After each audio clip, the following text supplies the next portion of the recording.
ذرائع کا زور اس بات پر ہے کہ بجائے اس کے کہ ہم یہ فیصلہ کرنے میں وقت ضائع کریں کہ یہ کیا ہے، ہم یہ دیکھیں کہ ہمیں کرنا کیا ہے۔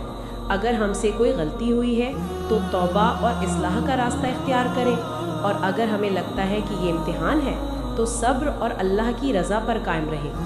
دونوں صورتوں میں ہمارا رد عمل ہی ہماری روحانی ترقی کا تعین کرے گا۔ تو اصل فوکس لیبل پر نہیں، رد عمل پر ہونا چاہیے۔ یہ بہت اہم وضاحت ہے۔ تو گویا اصل سوال یہ نہیں کہ یہ کیوں ہوا، بلکہ یہ ہے کہ اب مجھے کیا کرنا ہے۔ چلیں اس بات کو آگے بڑھاتے ہیں۔ مان لیا کہ یہ ایک آزمائش ہے، لیکن پھر سوال پیدا ہوتا ہے کہ اس کی ضرورت کیا ہے؟ اللہ تو پہلے ہی سب کچھ جانتا ہے، اسے اپنے بندوں کو آزما کر کچھ ثابت کرنے کی کیا ضرورت؟ یہاں دعوت نیوز اور روزنامہ جنگ کے مضامین بہت گہری بصیرت فراہم کرتے ہیں۔ وہ بتاتے ہیں کہ آزمائش کا مقصد اللہ کے علم میں اضافہ کرنا نہیں، بلکہ مخلوق پر سچے اور جھوٹے کو ظاہر کرنا ہے۔ قرآن کی سورۃ العنکبوت میں اللہ فرماتا ہے کہ کیا لوگوں نے یہ گمان کر رکھا ہے کہ وہ صرف ہم ایمان لائے کہنے سے چھوڑ دیے جائیں گے اور آزمائے نہیں جائیں گے؟ اللہ ضرور جانچے گا کہ کون سچے ہیں اور کون جھوٹے۔ تو آزمائش ایک فلٹر کی طرح ہے جو کھوٹے اور کھرے کو الگ کر دیتی ہے۔ اور اس فلٹرنگ کے عمل سے انسان کی اپنی ذات پر بھی گہرا اثر پڑتا ہوگا۔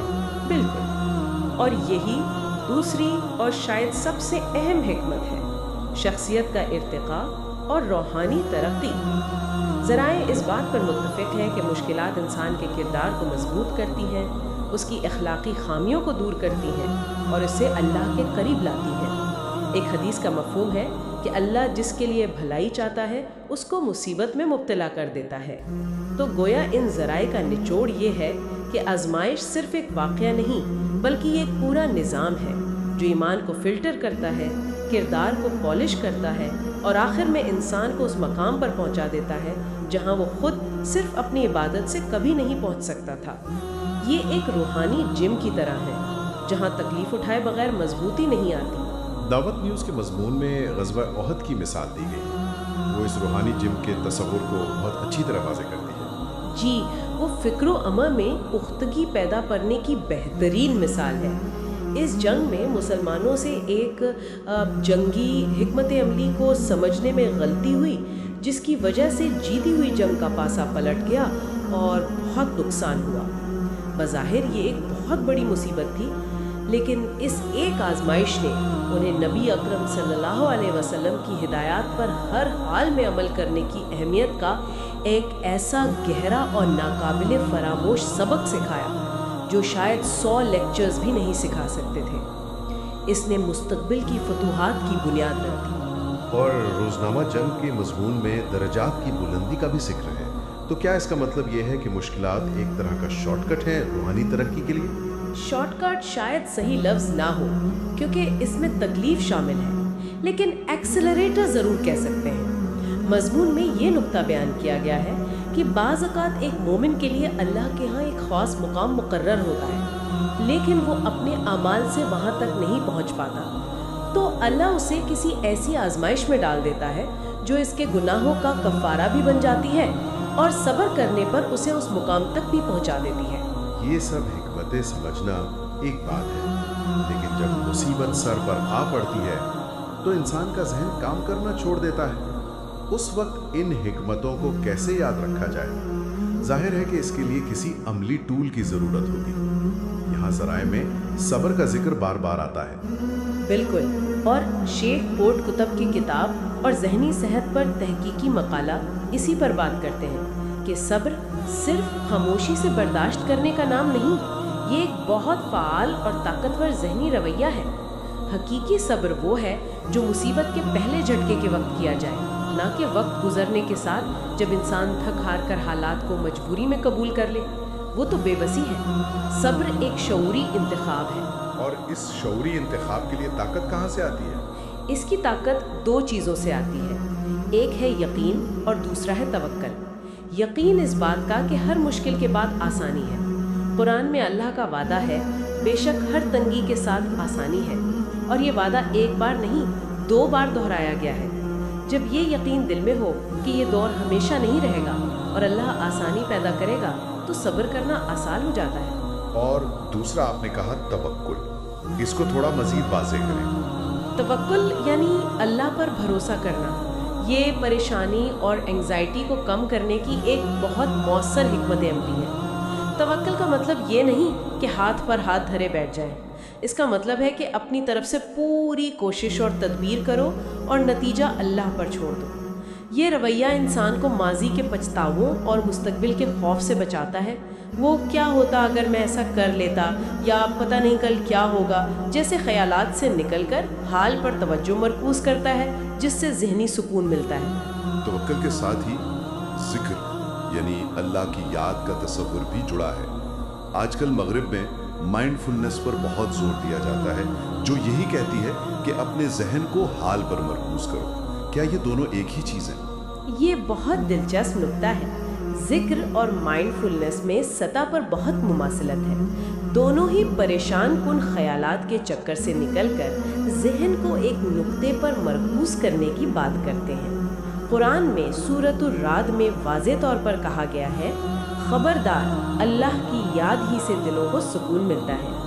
نماز، تلاوت اور ذکر جیسی عبادات ذہن کو حال پر مرکوز کرتی ہیں، لیکن ایک بنیادی فرق ہے۔ وہ فرق کیا ہے؟ کیا ذرا اس پر کچھ روشنی ڈالتے ہیں؟ جی، تحقیقی مقالہ اس طرف اشارہ کرتا ہے۔ سیکولر مائنڈ فلنس کا حتمی مقصد ذہنی سکون حاصل کرنا ہے، یہ خود ایک مقصد ہے، جبکہ اسلامی تصور میں ذکر کا حتمی مقصد اللہ کے ساتھ تعلق قائم کرنا اور اسے مضبوط کرنا ہے۔ ذہنی سکون اس تعلق کا ایک خوبصورت نتیجہ یا بائی پروڈکٹ ہے، اصل مقصد نہیں۔ یہ فرق بہت گہرا ہے۔ ذکر صرف ذہن کو خالی نہیں کرتا، بلکہ اسے ایک اعلیٰ اور پاکیزہ ذات کی یاد سے بھر دیتا ہے۔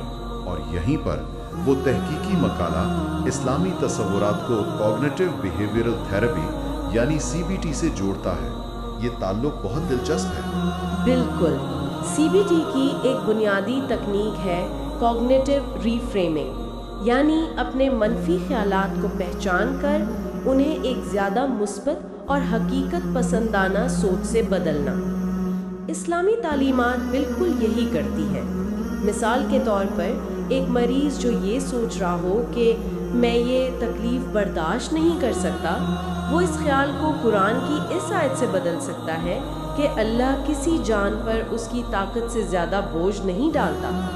یہ صرف مثبت سوچ نہیں، یہ ایک یقین پر مبنی طاقتور علمی تبدیلی ہے، ایک کوگنیٹو شفٹ ہے۔ اسی طرح توکل کا تصور سب کچھ میرے کنٹرول میں ہونا چاہیے والی سوچ کو چیلنج کرتا ہے اور انسان کو دے جا بوجھ سے آزاد کرتا ہے۔ ان تمام گہرے تصورات کو سمجھنے کے لیے شیخ پوڈ کاسٹ پہ کچھ بہت سادہ اور عملی مثالیں دی گئی ہیں جو واقعی ذہن میں بیٹھ جاتی ہیں۔ جی، وہ مثالیں ان تصورات کو زندہ کر دیتی ہیں۔ ایک بہت خوبصورت مثال ڈاکٹر کی ہے۔ جس طرح ہم ایک قابل ڈاکٹر پر بھروسہ کرتے ہیں اور وہ کڑوی سے کڑوی دوا بھی دے تو ہم پی لیتے ہیں، یہ جانتے ہوئے کہ اس کا علم ہم سے زیادہ ہے اور وہ ہماری بھلائی چاہتا ہے۔ تو پھر ہمیں اللہ کے فیصلوں پر جو سب سے بڑا حکیم ہے اور جس کا علم لامحدود ہے، اس سے کہیں زیادہ بھروسہ کیوں نہیں کرنا چاہیے؟ یہ بھروسے کی بات ہے۔ ایک انسان ڈاکٹر پر اتنا بھروسہ کرتے ہیں جس کا علم محدود ہے، تو پھر اللہ پر کیوں نہیں جس کا علم لامحدود ہے؟ ایک اور مثال والدین کی بھی دی گئی ہے۔ جی، وہ بھی بہت گہری ہے۔ اللہ کا کسی نعمت سے محروم کرنا یا کوئی تکلیف دینا بعض اوقات ایسا ہی ہوتا ہے جیسے والدین اپنے چھوٹے بچے کے ہاتھ سے کوئی تیز دھار چیز چھین لیتے ہیں۔ بچہ روتا ہے، چیختا ہے اور سمجھتا ہے کہ والدین اس پر ظلم کر رہے ہیں، لیکن والدین جانتے ہیں کہ وہ اسے ایک بڑے نقصان سے بچا رہے ہیں۔ ہم اپنی محدود عقل سے اللہ کے فیصلوں کے پیچھے چھپی حکمت کو اکثر نہیں دیکھ پاتے۔ ایک اور مثال جو میرے ذہن میں رہ گئی وہ ڈوبتے ہوئے جہاز کی ہے۔ وہ نقطہ نظر یعنی پرسپیکٹو بدلنے کے لیے ایک بہترین مثال ہے۔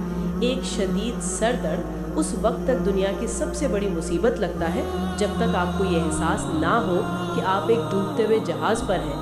اچانک سر درد غیر اہم ہو جاتا ہے۔ اپنی مصیبت کا موازنہ دوسروں کی بڑی مصیبتوں سے کرنا یا آخرت کی ابدی زندگی کی مشکلات کے بارے میں سوچنا ہماری اپنی تکلیف کی شدت کے احساس کو کم کر دیتا ہے اور صبر کرنے میں مدد دیتا ہے۔ لیکن کیا اس میں یہ خطرہ نہیں کہ ہم دوسروں کے دکھ کو کم سمجھنے لگیں یا اپنی نعمتوں پر مغرور ہو جائیں؟